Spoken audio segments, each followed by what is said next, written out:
rate you holy, but we rate Donald Oliver more.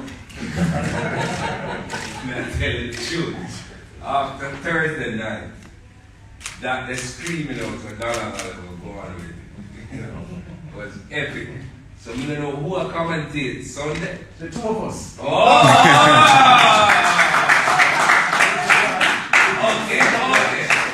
Okay, alright, thank you. Ladies and gentlemen, I live by a couple of mantras. One of the mantras that I live by is look back and thank God, look forward and trust God. And that's what I want to do this morning. I want to look back and I want to say thank you to a number of stakeholders. It's been a rough 18 months to 2 years. We have gone through hell in just trying to get football played. And I know they're not going to give me no coverage, but if you can squeeze a little line to, I would appreciate it. We have to thank the GFF. It cost them a whole league, but the GFF signed off on the structure of the PFJ.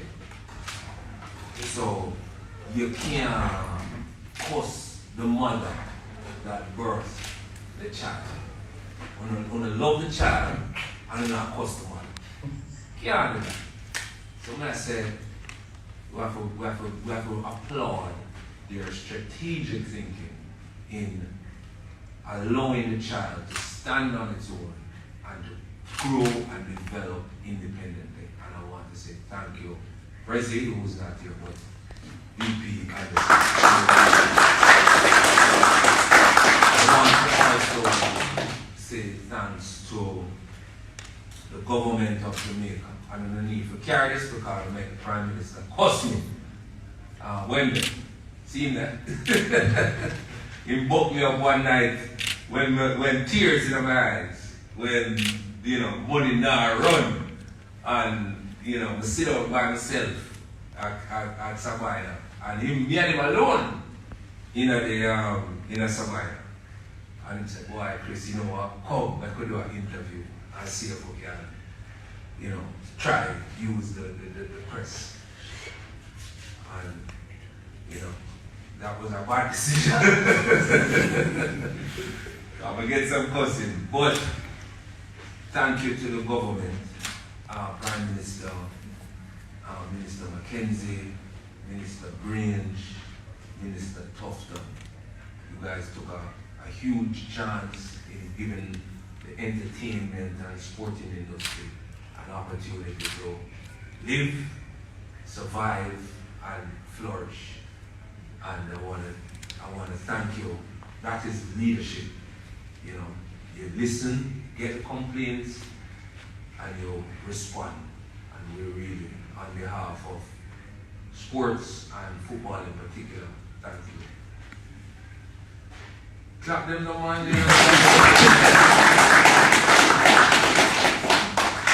Thirdly, I want to look back and thank two brave entities, Sportsmax and Digicel.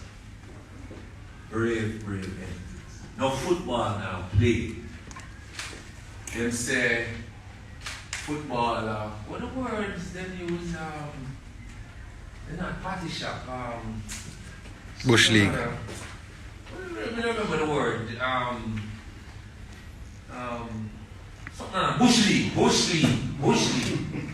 Bush League. And we sat down. I was the new chairman. We called up on them.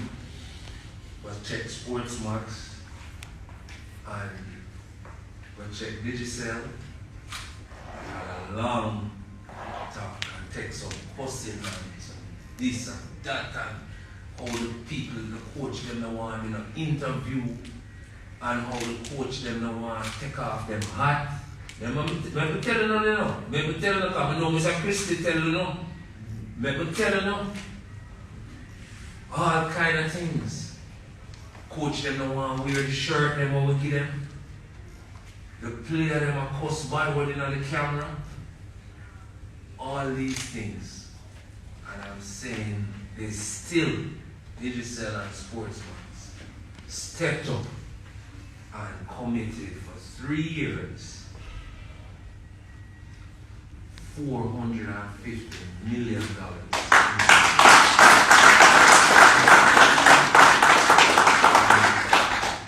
I mean, we are benefiting tremendously from that commitment. The fact that you can be watching these highlights less than 24 hours after the game. First of all, just the mere fact that the game is covered so that we have highlights, and then the professional way in which the game is covered, the cameras, the commentary, the editing. No man, give digital and sportsman.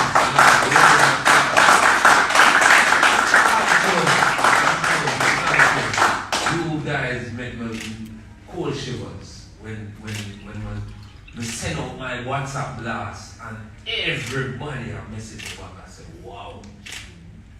So big up and thank you. Finally, I want to thank my directors. Why? I never know said I saw football rough. I may want a press conference, me alone, next week. You understand me? We want my own press conference because we need to talk. But it's rough with them and one of them. Them and one of them easy, really. You know? They're passionate, they're committed, they're vociferous. I mean, this is not gender specific. And they're non-stop. Paul Christie called me 1, 2 o'clock in the morning. You understand? When they're on vacation, he might call me. They never say no like this. Paul called me first. Lord know, first couple of days in the job, we get a sting email. You understand me? From Lord Low. Me don't even like it. We can't take the title from Jamaica College. You understand? But we respect the passion and the commitment to doing the thing right. And I thank my more experienced partners. They have been stinging, but they have been fair and frank, and I thank you for that because I don't know it, and you guys have backed me and given me support behind the scenes to allow us to execute what we have executed. So, Paul, Ludlow, Harold, thank you for your stinging criticisms, but I love it, you know, and we have to keep that. You know, you guys always respect me, but, you know, and we have frank conversations, so thank you. All right. So we're looking forward now. Jamaica, Sunday. It's going to be epic. Gates open from 1 o'clock at Sabina Park. With first announcement that we're making is that the George Headley stand will also be open. Yes. So we're opening up the full Sabina Park. As you all have seen, the semi-finals were chock-a-block. And we are expecting a bigger crowd on Sunday. We have the third place game So when you come in at 1, you will have music and DJ from 1 o'clock until announcements for the third place playoff at 3 o'clock. We will do the third place playoff. If at the end of regular time there is no winner, we go straight to penalties. Right, Mr. Anderson? Alright.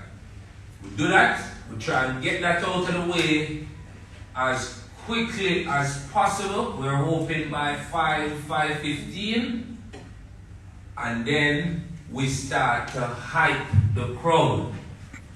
We have the Kingston College band in the stand, in the north stand, to keep the crowd jumping while play is going on. Because we don't want you to sit down any at all. So we have while the game is being played, we have a humming, drumming, bugle vibe with those horns and thing. Keep the energy up. When the ball goes out of play, the DJ will step in, and I don't know if Elon wants to talk a little bit about the DJs that DJ Cell is bringing in.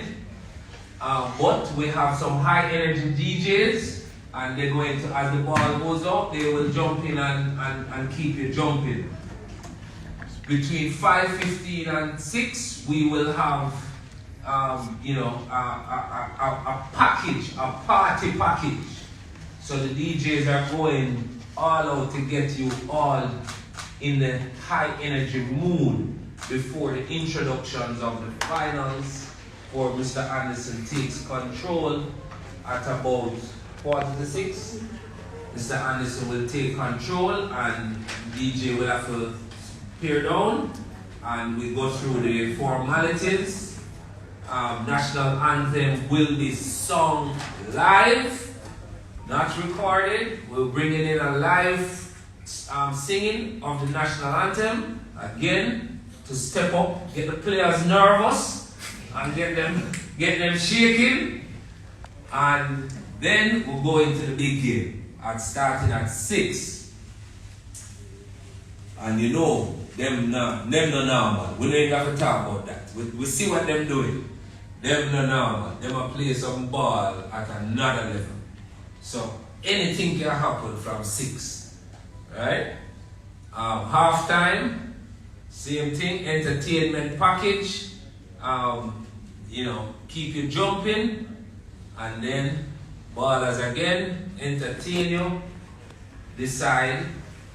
After that, Digicel takes over and executes prize giving and one bag of excitement in the delivery of the championship cup, and we have a post-match press conference, and Tanya will update you more on that, and then we depart. So we have a expect to be at Sabina for a good 10 hours. Package yourself, get comfortable, get there early, and have a good time. We will take care of you. It is going to be epic. Before I leave, one more announcement. VIP and VVIP are sold out. 48 hours before the game, and that is sold out. So trust me, get there early because it is going to be epic. Thank you and good luck to the teams.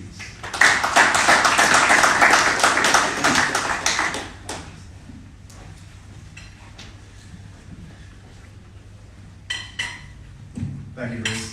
So it's no accident that we got 2 very good games of contrasting approaches in the semi-final second legs on Wednesday because of the crowd that was at Salina Park. You can't get brilliant football without the crowd. I think it's like after players, yeah?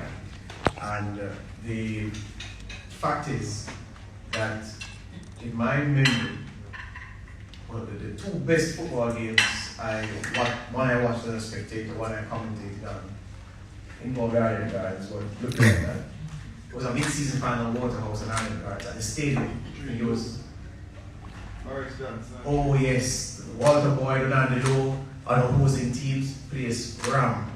That lives in the memory forever. And there was another game at Tony Spalding involving Ireland and Tivoli when there was, the game really ought not to have gone ahead because, the rules about fire hazards and everything, there was nowhere for anybody to run in case something happened. Luckily, nothing had happened, but the atmosphere, you could feel it, yeah?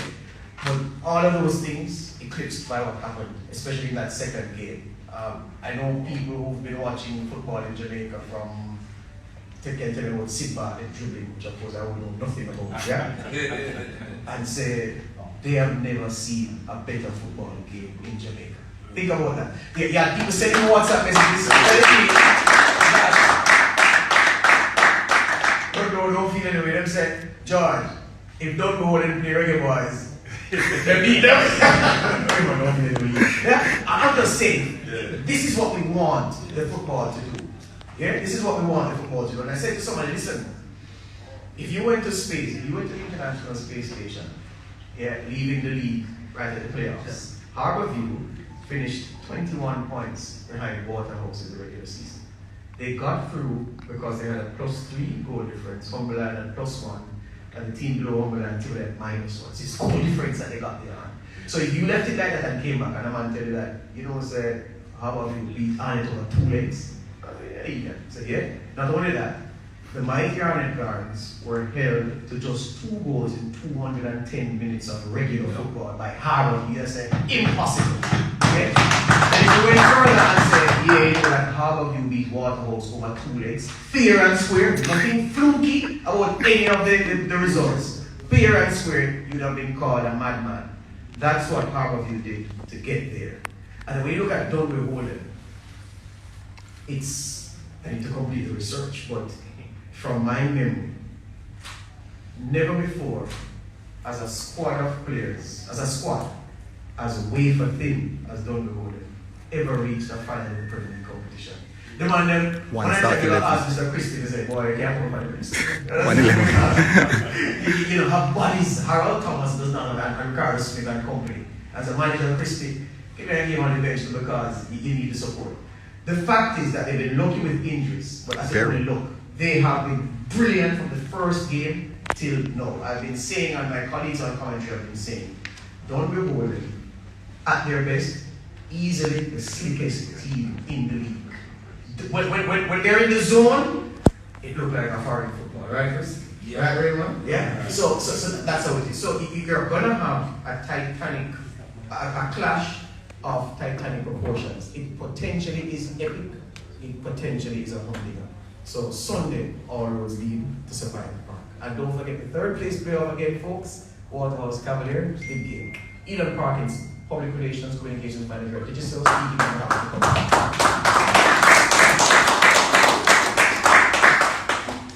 Thanks, John. Good morning, everybody. Morning. My good friend here, Chris, spoke with a lot of passion.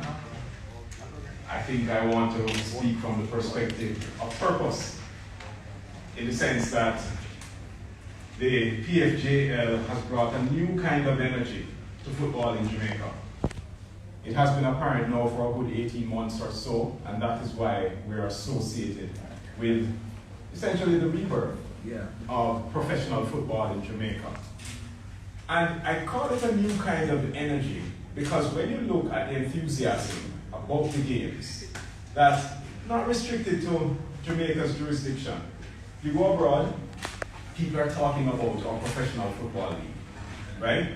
In fact, you only have to look at the social media statistics and the amount of shares and the videos that go out there and the awestruck comments that come in from people because of the brilliance, the sheer brilliance in the football that people are seeing at the high level.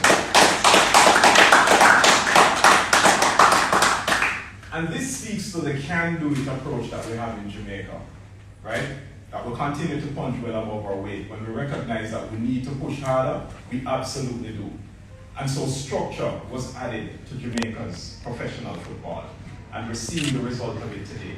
So proud to hear Chris talk about VIP and VVIP being sold out. And also now managing people's expectations in coming into Sabina Park. It tells you that, look, structure has returned to Jamaica's professional football. And this is why Digicel is part of it. That $450 million sponsorship over 3 years that Chris spoke to is not only an investment in ensuring that football maintains the kind of professional structure that it has, but also that it reaches far and wide. And when it comes on to far and wide, we're talking coverage, we're talking speed. And that is where our investments come in terms of ensuring that we develop a super fast LTE mobile data network along with our fiber network so that our customers can watch sports matches with utmost clarity, right?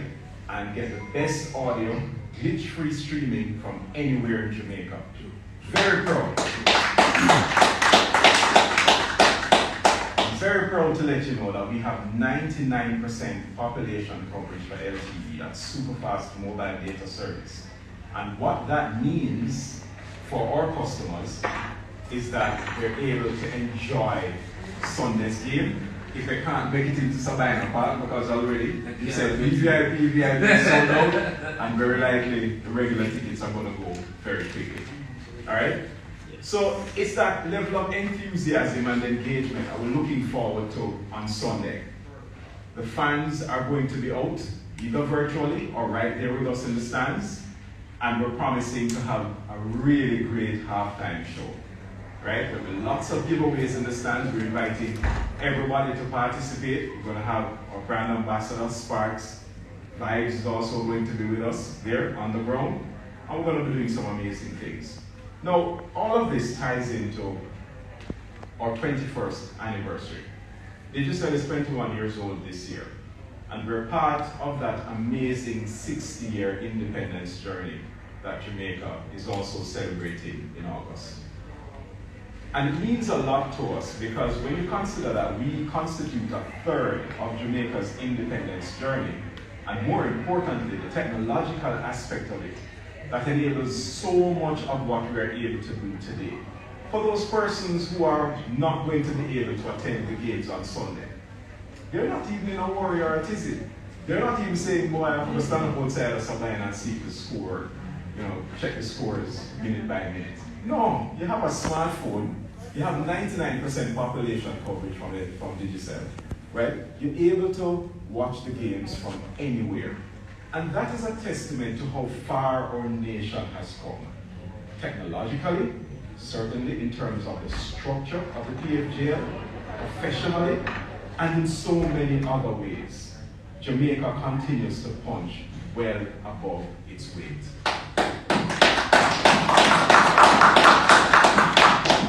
So all that's left for us to do at Digicel is to simply enjoy the games with our customers. And as well, to say to the PFJL, job well done this season. We look forward to further collaboration.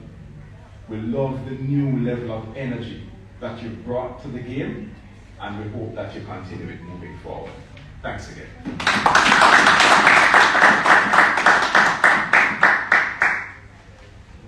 George, that sounds like another four traffic. It does. I'm glad. Let's put that Two quick things before we open the press conference, so that's what we're going to do now. But one, the players who play for Cavalier from St. Lucia, so they have Doxley, they have Vina Bucket, Portmore have Jamie McFarlane, I think one other, and Adams, of course, the rest. So Doxley was asked about, how is it that St. Lucia is playing in the Jamaica Premier League? He says, well, I watched the Premier League on Sportsman, and I asked somebody how I could get into the league, and that's how he came and he brought the others with him. Yeah? That's significant. The other thing is this: when Sportsman is of course celebrating 20 years this year, we have made a commitment that we want to treat the football in the way that the ESPNs and the Skies of this world deal with their Premier League. So previously a match was played and you have to wait 2-3 days, probably 30 seconds of it. No. Our team ensures that as the game is finished, the highlights are out later that evening. I heard Chris say 24 hours, and then no, Chris, a long time. 24 hours long. If 24 hours after we're just posting clips from the game, we have failed. Yeah, we have to be quicker because that's the age that we're in. We want to see the goal. And speaking of the goal, last thing I'm saying, our editor at Sportsmax was working on a goal of the season package. So the man saw me on the Thursday morning and I said, boy, I'm going to Thursday evening, the Hamilton goal from earlier. Yeah. That Hamilton goal, don't go and Cavalier man and like, I'm going to personal goal of the season contest. So we're going to start all over. He's more that he should enjoy. Alright, let's open the floor now. It's your turn, my colleagues, to ask questions of the gentleman at the head table. So, yeah. Dwight Fraser, IRFM. Just in the event, this is for the head table. Just in the event we might have forgotten what the winner will get, second place and so on. What's the breakdown in terms of cash prize? Who want to come down? Chris? So the breakdown is, I don't remember the full breakdown, but don't kill me. No. If it's not to the dollar. Okay. But the winner is 2.5 million. The second place is, I believe, 1.75. Right. Third is, I think, is either between 1.4 and 1.5, and then fourth is 1.05. Right? My director here, he might check everything here. 1.05. So 1.05, 1.3 for third, 1.75 for second, 2.5 for first. And they already got part payments. We gave them an advance because, obviously they can't get less than $1 million. So, we are very happy with the support we've gotten from corporate Jamaica, which has allowed us to support the clubs. You cannot get world-class national team without world-class clubs. So thank you, corporate Jamaica. Thank you, Chris. Next. A follow-up question to that, MG Sports Media TV. What is the vision statement for the football in Jamaica in regards to the Premier League? Where do you see the Premier League next 5 years from now in regards to the development to the lower tier and also to the top tier? Well, what we're doing now is speak for itself. So we're looking at the second tier, and drafting the second tier as a semi-pro with the professional league. Then we'll have a pool of teams, about 30 clubs to play. So if you have 30 clubs, multiply that by 60 players, you'll see that the pool of players you'll have over the next 5 years. We also will not stop there, because at the parish and the confed level, we're going to play some not really professional, but they'll be a step away from the tier 2. So we'll ensure that they also get in the groove to ensure that when they reach the second tier, they are ready for that. So we are actually thanking again the PFJL to take the lead in this, because it give us more time to really look at the pillar. The pillar that the JFF really spoke on, and gentlemen and ladies, I want to say that the Premier League, the professional league, will help us with this pillar to drive the football island-wide. They are right on target with it. Thank you very much. Next, yes, Daniel. Daniel Wheeler from Gleaner Sports. This question is for you, Mr. Anderson. What will you do regarding the top two teams in terms of for regional competitions? Obviously, with the restructuring of the CONCACAF eco competitions. There will be no club Caribbean Club Championship next year. With the top two teams now, Dunbeholden and Harbour usually getting promoted to that competition. What will be have you heard anything from CONCACAF of how that will be decided? Not concrete, but what I can tell you is that there is a discussion, I think it's past discussion also at this stage, where the Caribbean is trying to put a professional league in place. And I think it's still in the embryo stage, but it's really in a fast lane. The discussion, the president went to a meeting the other day to fine tune that. But yes, there is the space, there is the room at the Caribbean level for both teams to really participate in the competition. And then just follow up because the CONCACAF Champions League will have a new format in 2024. Obviously, you'll have a new season to decide that. How will that affect in terms of the teams like Dunbeholden and Harbour who obviously want a chance to get into regional football? If they are the top, if they are the top two teams, they will be the first choice. Okay. All right. Let's get some Sunday-specific questions in. Yes, sir. From Mogi. Yes, Andre here from Top Farm Productions. Question for the Harbour coach. How tempted are you to start Nicholas Hamilton, seeing his recent form over the last 2 games?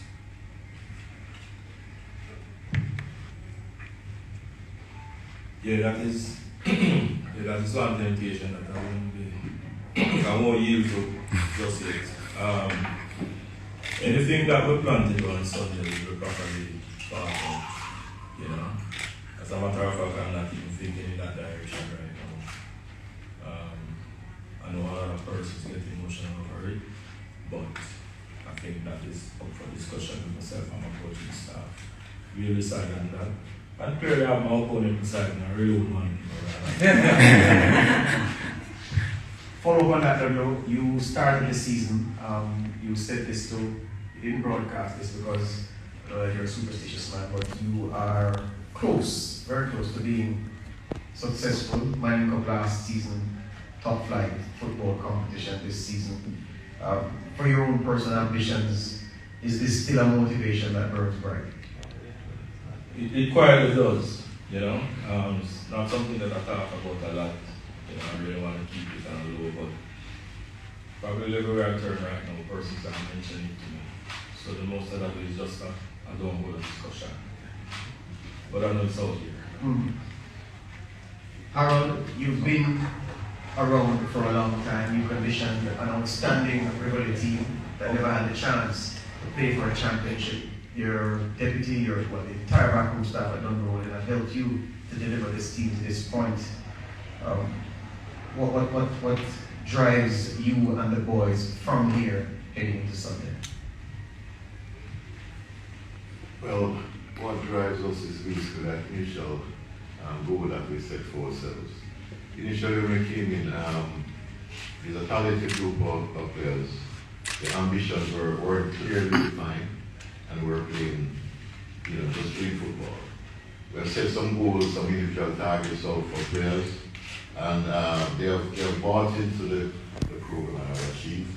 But for me personally, one is seeing this dream come alive, and to try and take that platform for development for the club for the future. It's not just this year. We're hoping that with the performance of the team and the platform that they've put in place, there will be many years of success to come. Mm-hmm. Jamal Tucker, 876 Street. Coach, how do you manage to keep your team performing at the level that you do? Because as we mentioned, some slick football that your team plays. What do you do probably that's different from some of the other teams around you maybe? Well, it's not different. People don't tell you it's a lot of work. It's not always fun and games when they have to perform or train. But if we have a goal, if we have a shared commitment to excellence, to performance, once the players buy into that, then it becomes relatively easy. There's of course the situation you have to keep refreshing players and players, and of course, re-motivating them because it's a long league, But once they buy into that commitment, as we said, and prepare to do the work, then it has its own rewards. Question for you. Even when coach was away, unfortunately, we saw a slight drop in form in the Dunbeholden team, and his return, and we've seen that spunk return. Would you say that his absence had an impact on the team?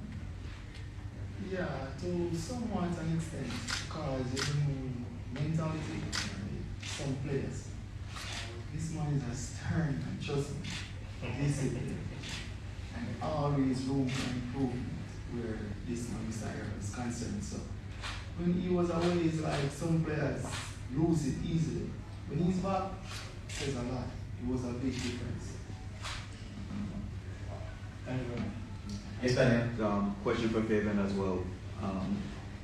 Did you after missing the playoffs by literally a point last season, did you expect this turnaround this quickly? And the second follow-up is to that. What would it mean for the Dunbeholden community to be able to culminate this dream season of yours into a title on Sunday? Back to last season, we missed out at a point. We get together and we were watching Arnold's all of you game. We missed out on a point and we said, we can't give nobody but ourselves. Because that Arnold game that we drew 1-1, we said, okay, next season is a different thing. And we set goals and we crush it. And then follow-up question to that. Does it, in terms of the community for Dunbeholden, the Dunbeholden community, what would it mean for that community to have, because it's been a very interesting season you've gone through, this is a statistical season that you've had. What would it mean, for the community? Those people, trust me, they even need it more than the players. They are so passionate. Training day in, day out, they are around the field. Hey, McCarthy, come on, man, you can do better. Always pushing the team forward. They're so passionate. We have to do it for them. Trust me. Sean,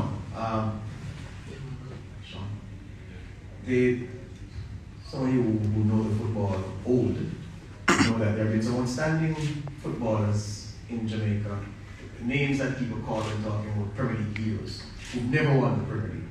I was surprised to learn recently that Chris Dias never won the Premier League without Eric Gardens. If someone had asked me a trivia question, I would say, yes, Chris Dias, for those who didn't know, was a prodigy. There was even an all-schools tournament here when he was playing out of Charles Smith, playing for Eric Gardens. And Dwight York, the Manchester United legend, was a part of the Trinidad team that was in. Chris Dias was the MVP of the tournament. He was that good. He was got a call about 18 years old. Tremendous. Eric Gardens, legend. Never won the Premier League. So I say that to say, Sean, you're in a young group, what's the vibe you're getting being a part of a team that is 1 year away from being Premier League champions? The vibe in the squad is always very just the picture, the small picture with it.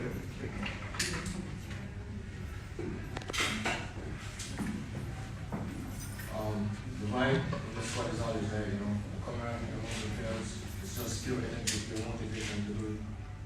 All of the players are focused on themselves. We want to put the 5-star in the test. Yeah, 5 stars. For those of you again who did not know, coming to you, I keep referring on commentary to the transformation that Fabian McCarthy has undergone. We all know the Bible and Paul and the road to Damascus. And Saul became Paul. Fabian, Premier League champion, Mobile United, centre half, long hair. In fact, I was looking through some pictures, Sir Harold, and I saw a player with a trophy, Mobile United, and I saw Fabian McCarthy. So I magnified it, and it never looked like it. So I said to Paul Reed in Western Jamaica, who knows everything about Western Jamaica football, So I said, I screenshot, I said to Paul, is this stadium for God? He said, yes, man, it's DCA one. Yeah. So from centre half, Premier League champion Mobe, I was in the stadium when Mobe destroyed Waterhouse in our final. Was it 5-0? 5-2. 5-2, there you go, 5-2. I forgot Waterhouse 2 goals. Yeah. And from that to a centre half, a central midfielder, yeah, playing almost a third centre half for Dunbeholden. Totally different look, reimagined, reborn. Fabian, this transformation in your footballing life, does the ambition still burn bright to play for the national team? Always brighter and brighter each time I step out on that pitch. And anytime I put on the colours, wearing that colour is always a pleasure. So I always have hopes playing for the national team. I never give in. A question for the Harbour coach. Words like maestro and magician should be ascribed to your citation, sir, whenever you return, because Kingston College and won the Manning Cup in many moves. Wolmer's 3.5 decades. Harbour 9 years and counting. Is something special happening on Sunday that we don't know about? Well, they say something special. Probably it's just naturally me. You know? Whenever I set about these kind of tasks, it is very deliberate what I do. You know, as I was saying to someone before, nothing for me is a quick fix. I probably am blessed being in Harbour Football Club because, and I mean, Coach earlier is testament to it, that I've been allowed to operate and make a lot of mistakes. So, I'm a product of a trial and error situation. And I think it has evolved me into somebody who has patience and the temperament just to facilitate development. You know? Of course, the goals are set, and fortunate family goals have arrived on time. So, what I would have achieved at Wilmot's and Kingston College, it happens over time. Similarly at Harbour, and I've been doing equal and Sunday for champions. That would have been the epitome of some very good work that would have taken place under this Genesis probably from about 2018, 2019, upon the departure of one of our prejudices, Garden. So that's my style. Nothing special about it. I'm the normal man. So we got Coach and John. Yes, we can. Can you tell us how? I want to ask both coaches. What is it that you admire about the Harbour team and the way they play their football this season? Harbour is really more than a team. It's an organization that has been developed over a period of time, and the continuity is always there from the players coming from under 12 or whatever. There is a philosophy that is imparted in them. Dunbeholden been a part of it from day one, and as the players grow, that philosophy results in excellence. It's something that I've seen the 10th grade for. I've been a part of it. Something that if you can copy and replicate somewhere else, it's good. It's a great club. It's a great club. The philosophies have not changed much. So there of course there have been emphasis on certain areas, but that continuity is probably the greatest factor there. And the personalities in the club has been consistent. If you look at most clubs, in terms of the leadership there, that has been there. The coaching philosophy has been there. The coaches have been there, and there's a progression of coaches from the youth coaching up. Ludlow coach in probably at all levels in that club, culminating in the senior thing here. So all those factors are significant in the development of a club and a team. And You've seen the results. Tell me about the team this season, though. This Yeah, season? yeah, you're not going to The team this season has played impressive football. We've seen them. I know the team well, and they're a team to be feared. But fear is good. Fear is good. If we can use and channel fear in the right areas, can produce remarkable things for you. So we look forward to the game. I can tell you we'll give as good a punch as we get. And the fans will be in for a treat. Yeah. Lord, what is it that you admire about the Dunbeholden team? For me, the admiration rests around the fact that they have, you never required to over the last, what is it, from 2018 Paul? Yeah, they have evolved from a newcomer into one of the more formidable teams in the competition. Comparable, I don't want to sound controversial, comparable to some other teams, who, in my opinion, just have not gotten your attitude towards winning right as yet. For Dunbeholden, we have paid their dues, most importantly. And although they were new, they were very and extremely competitive from day one. Whenever the last games would have been like the hard code in 3, or they would have drawn games, and they would have done this against the more founded opponents. So there is a progression that being taking place from 2019 until now, back to a situation whereby they are potential champions. I really admire also the fact that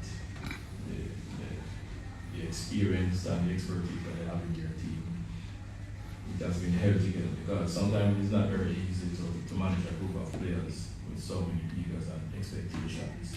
And I think the Dunbeholden group has done a very good job at that. And it's very important, and that is what makes them even more formidable and to be feared. Because should they turn up on Sunday evening in that frame of mind, which I expect them to, then I really have my hands filled in terms of containing them. But then again, that's why I'm a coach. That's for me to find out how to come up with the answers to deal with that. But it should be a thriller. Yeah. Similar to man. Yeah, 5 minutes to go. Let's All right. go. MG Sports TV again. This is going to be a pretty hard question to answer for both coaches. First coach, Ludlow, which player on the Dunbeholden team you would say that if you stop this player, you can dominate this game? And same coach you, Mr. Harold Thomas. Which player on the Harbour team, if you stop this player, you have a stronger chance of winning this game? I have a very strong bias towards Christian. Nikai is somebody that I would have worked at the under 15 and under 17 at Harbour. And we will still retain mutual respect for each other. I really admire his perseverance and his longevity in the sport, and I also admire now his maturity and his leadership skills that he's demonstrating week in, week out. So he would be a good player especially for our young unit that I have. Sir Harold. For me, is that player, 5 stars of the East. That's the player that we fear. Coach, I have a question for you. Based on your knowledge of Harbour, do you think that is an added bonus for you in terms of being able to figure out how to stop? Absolutely not. I know Ludlow as a coach. There are some coaches in Jamaica that are what they call thinking coaches. There are some coaches just play football. But there's a lot of thought that goes into Ludlow and his coaching staff. And I know they'll take nothing for granted. Right? Similarly, we take nothing for granted. Right?